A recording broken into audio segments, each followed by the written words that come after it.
Romance, fantasy, horror, comedy, these are all genres of artistic composition, but what about their subgenres? Today I'm going to tell you about one of my personal favorite subgenres of horror, analog horror. The name analog horror comes from the genre's incorporation of elements related to analog electronics such as analog televisions and VHS. Analog horror got its start with found footage films like The Blair Witch Project and The Last Broadcast, which are horror films meant to give the illusion that they are amateur videos with lots of noise and grainy footage. Analog horror is meant to be disturbing and disorienting, playing on nostalgic concepts like home movies, kids' shows, or TV commercials. Analog horror can manifest in short-form videos, web series, old blogs, and movies. Some common themes include bizarre advertisements. Tired of only experiencing natural emotions? Or maybe interested in expanding your emotional palette? Cutting-edge brain mapping technology has not only allowed us to refine existing emotions, but has also allowed for the creation of new emotions and emotional experiences. With Thalassin Plus, experience emotions beyond previous natural capabilities. These new emotions include degrance, humber, nage, dorselessness. To experience the power of Thalassin, call the number on your screen now before supplies run out. And disturbing emergency broadcast system announcements.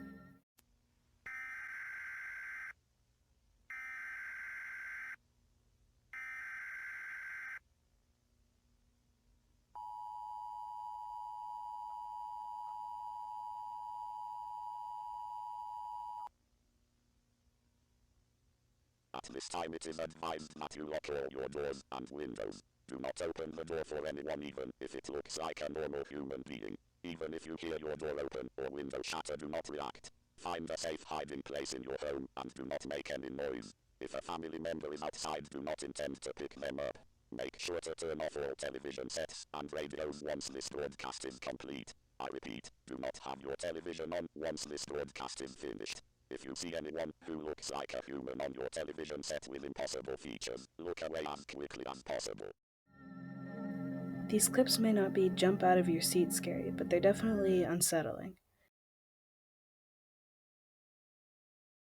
Analog horror media tends to feel more real than your typical horror movie, like the way the emergency broadcast tones make you tense up, and the way you may remember being alone in a dark house as a little kid after your family went to sleep, which creates a sort of dread in the pit of your stomach.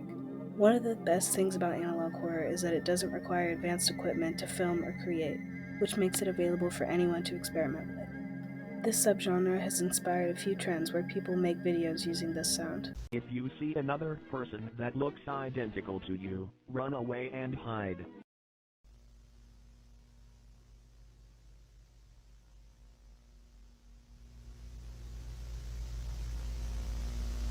If you see another person that looks identical to you, run away and hide.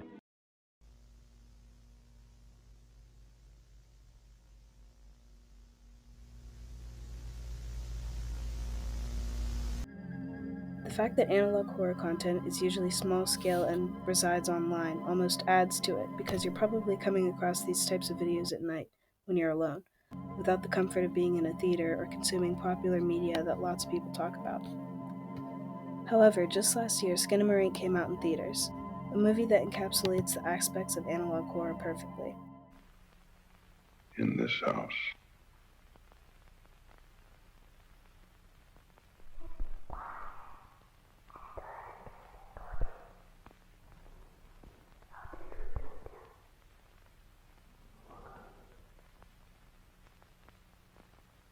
In this house.